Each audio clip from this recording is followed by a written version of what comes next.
Thank you for joining us for another edition of Conversations with Paul Brown. We are in Williamston. The better location is we're across from the Anderson Jockey Lot. Everybody knows where that is. And our guest just recently won Anderson Sing, which was a fundraiser for the United Way of Anderson. Easton Gowan is going to tell us all about getting involved in that, what it was like to win, and what winning will now afford him the opportunity to do. I went to Cedar Grove Elementary, Palmetto Middle, and then right across the street to Palmetto High, and then now I go to Anderson University. When you got to high school, what were your activities? What did you get involved with? Well, I was always into sports. My brother, he's 4 years older than me, he was always athletic, and so I would just followed that and played sports because I did enjoy it when I was growing up, but when I kind of got into music, I was like, yeah, sports might not be the thing for me anymore. I enjoy music more, and I can do this the rest of my life.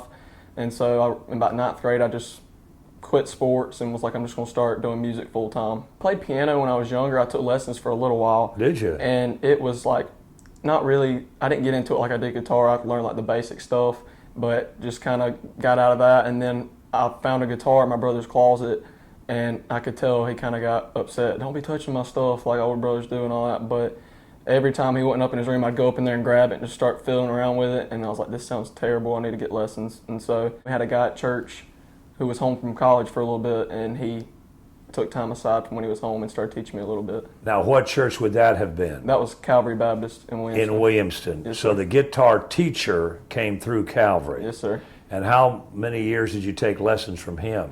It wasn't very long that I took from him because he went back to school. But I started taking at Drayson Edwards and Anderson and from Andrew Crawford, and I took from him for, I would say, 2 years and learned like basic chords, how to read tabs and different things like that, and just got to a point where really I felt like I can take it from here. And like with YouTube and all that now, it's kind of a lot easier to learn. You got a teacher on your phone, anything you want to learn. I think it's like anybody can play music. It's just a matter of how much time. It's just like anything. I think it's just a matter of how much time you're willing to put into it, because how much time you put into something is how successful and good you're going to be at, I think. And in those days, how many hours a week were you practicing? You got any idea? Was it every day a little bit? Yeah, when I was younger, I was definitely playing every day. I tried to at least a couple hours every day on average. And what musical genre were you drawn to? Well, my dad always when I was growing up, my dad was always singing in church, and he always was playing like Tim McGraw and different things like that in the car, like riding around. So it was Christian music and country music, and I think hearing him singing Christian music growing up and just the different country songs every now and then kind of draw me to music.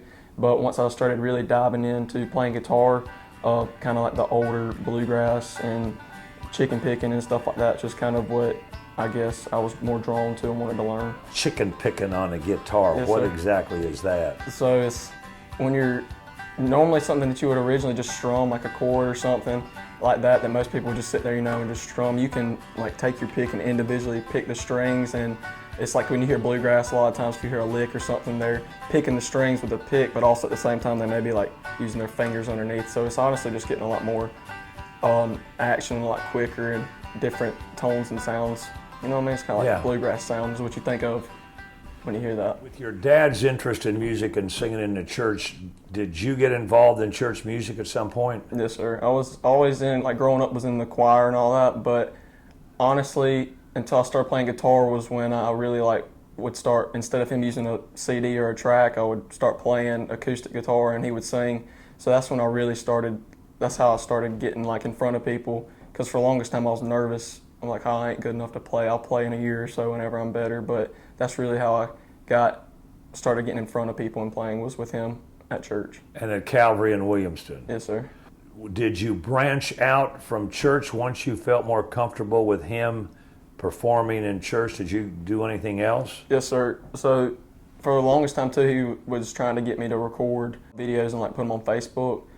And it was kind of a lot less stressful than going out in front of people, because they're just sitting in the house like I normally do. And so that's just kind of how I got started, and people started to know I could play and sing, was just posting videos on Facebook. Do you remember the first time you did that and you put it out there on social media? Did you get any reaction? It was either, oh my gosh, wasn't surprised, because he was always singing, so I thought people were just waiting for me and my brother to be able to sing, because he was known as the singer. Oh, he was. Yeah, and kind of he was, not that he was, he still is. He's still a good singer. He still Okay. got it. But yeah, I think people were mixed. They were like surprised, and some people weren't surprised. But I was surprised to get the feedback that I got because it was all positive, really. Before too long, people would message my dad on Facebook and be like, "Hey, does Easton want to come play at this?" Or "We're having a New Year's party. Does Easton want to come play at this?" And also got opportunities from a guy named Brian Glenn. He's in a band, and a couple other bands around here that have just like been very welcoming, and like it's been cool because they're like, "Hey, when we're playing a set up at Wild Wings or something, you want to come play in between our set?" So not only have they like, it's helped me grow confidence and also get out there, and it's just been really cool to, they've been in this for longer than I have, and then about, "Hey, come up here with us and we'll get you some exposure and help you," you know what I mean? So it's just kind Yeah. of cool to see that. When you do those sets in between those bands, are you doing cover music or your own stuff or what? So it was cover, and it still is for the most part. I've started to write. I have one that is finished right now, and we're talking to her about recording. That's which one I'll be recording this year. But still working on writing, but for the most part right now it's covers. I try to do some of the newer country like Luke Combs and Cody Johnson and people like that, but also I like to do Tom Petty and just honestly any genre, Goo Goo Dolls. Spread it out to kind of, get to everybody and play something that everybody will enjoy hearing. Well, now, do you ever play anything your dad and I would understand Oh yeah. from classic country? Yeah, I play some Randy Travis. Do you? Okay. And I've played some Merle before. Just honestly a little bit of everything. Yeah. None of it's really bad to my ears. We went to Calvary for a while, and just kind of felt like God was leading us to go visit New Spring, and I felt like that was for sure where God wanted us to be, and just kind of found a family there and was getting poured into by some of the leaders there, and they knew I could play and sing, and they started a thing called the Development Band, and it was a bunch of high schoolers that they wanted to give the opportunity to lead. And the Fuse pastor, Austin Duffy, was like, "Hey, how would you like to lead at high school Fuse?" And I was like, "That'd be awesome." Like it just put the biggest smile on my face. I was so Yeah. happy. And yeah, it's just going from there. He was like, "Hey man, just be obedient to what God's saying and what God's telling you to do, and the rest will work out from there." And that's been 100% true ever since then.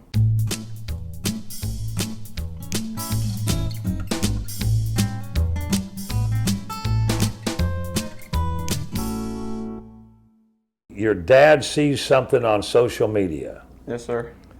and what does he say? He's like, "Hey, there's this thing going on. It's called Anderson Sings, and I think it'd be a cool opportunity," because this was when COVID had just started, so I wasn't getting to really play anywhere. And so he was like, "If anything, you're gonna at least get to put your videos out there and get feedback on them." So I was like, "Yeah, this would be a really good opportunity." So I just started doing that. How many people were involved that first got involved in Anderson Sing? It was around 40 people, and the first round broke each people up into groups of like 10, and then people would vote, and then the top percent of each group would make it through. And then we all had sent in videos, and each person just went through and voted in each group who they wanted to vote for. And like the top 60% from each group, so 6 out of 10 people in each group would make it. And then after that, they would go and do like head-to-head rounds, and then it'd be, instead of having big groups, it'd be 1 versus 1, and they would have different topics or genres like 80s music or do an original song or something like that, and then you would have to pick a song and record it and send it in, and then at the end of the week, each person would have to, or people would vote for whoever they wanted, and then it would go to the next round until those 2 people left. All right, if I vote for you, how much does it cost me? It's $1 a vote. And on average, when you were starting out on this thing, how many votes would you get a week? Around 1,000. A good minute of the time was more than 1,000. And this is a fundraiser for United Way. Yes, sir. But still, it's all done at home. You never go to anywhere to perform. You do all this at home. Yes, sir. You have help putting that together, or is it just you and your It's just phone? me and my phone and my dad. At what point during the course of that time did you begin to think you might have a shot at this thing? Honestly, when it got down towards the end and I started seeing like all the support from people that I didn't even realize were like supporters of me, There was people in California that my dad was doing a house for. People in the Dominican Republic when we went on a mission trip there, and they were like, "We voted for you." So I think then I was like, "There's a chance that I can win this thing." Did you ever figure out how many votes you got during the whole process, during the whole 5-week run? Not for me individually, but for everybody as a whole, there was over $30,000 donated, so that'd been over 30,000 votes for 40 people. And it was worldwide. Yeah, anybody can vote. There was multiple people that I knew had a chance to win it. And coming down to the end of each round, sometimes I get nervous because people would be up by like 500 votes, and then I'd be like, well, that was fun. And then out of nowhere, 600 votes would come in for me, and I'd be like, thank you, whoever that was. Because, I mean, you didn't know. They would just say 600 votes for Easton Gowan. How does it finally end? Me versus another group, and it was Meandering Melodies, and it was just final. If you want to vote, vote for Easton or vote for them, and whoever wins, wins. So that's how it ended up, was just the final two. And again, all these groups are from Anderson County. Yes, sir. And what for the last music that you had to submit, what was it? Was it an original, or what was the genre that you had to sing? They allowed us to just do whatever we wanted for the last one, and I got to actually, over quarantine and over COVID and all this that's been going on for New Spring last year, a lot of the time we were recording videos for our services. Since we couldn't meet in person, we would do it all online, and I got to use one of the videos that we had recorded for one of the weeks of Fuse for my final video, and I think that was the perfect song to use for my last round. Oh, there's nothing better than you. There's nothing better than you. There's nothing. Nothing is better than you. Again, for those that can't conceive this, you all are competing and never in the same room with anybody. No, sir. At the end, did you ever meet anybody that you were competing against face to face? No, sir. I still haven't met anybody. What was it like, and how are you informed that you won? Each week we would watch the Zoom, and it would have all the judges on it, and it was Facebook Live. It wasn't Zoom. It was a Facebook Live off of the Anderson United Way. It had Anderson Sings page, and all the judges would be on it, and they would just be like talking, keeping you updated, being like, okay, we have 300 votes for Easton, or 300 votes for so-and-so, like this is who's in the lead. So it was kind of like they would go down, they'd be like, voting ends at 6 o'clock tonight, and then for the last 15 minutes they'd be on Facebook Live. As a result of winning, what do you win? They gave me $1,000. I get a recording session in Macon, Georgia at Capricorn Studios, and then I get to open up for whoever plays the Celebrate Anderson. In Labor Day Yes. at the Civic Center. Yes, sir. You looking forward to that? Oh, yeah. Do you know what you'll do? Have you already started putting together your song I've been list? thinking about it, but nothing's set in stone yet for what I want to do. How do you think this is going to impact your future? What do you want to eventually do? I'm honestly not sure. I know that I love music and I love God, and I'm just going to follow wherever He leads me. I don't know if it's going to be being a big country music star, if it's just going to be leading worship in a small church in a town. I don't know what it's going to be, but I know whatever it is, it's going to be great. And you're at Anderson University majoring in what? Worship leadership. Well, listen, Easton, thank you for sharing your story with us, and good luck on whatever you do next. Good luck down in Macon, Georgia. Thank you. Our guest on Conversations with Paul Brown this week has been Easton Gowan, and we want to thank him for his time, and we want to invite all of you back next week, same time, for our next edition of Conversations with Paul Brown. Until then, take care, everybody.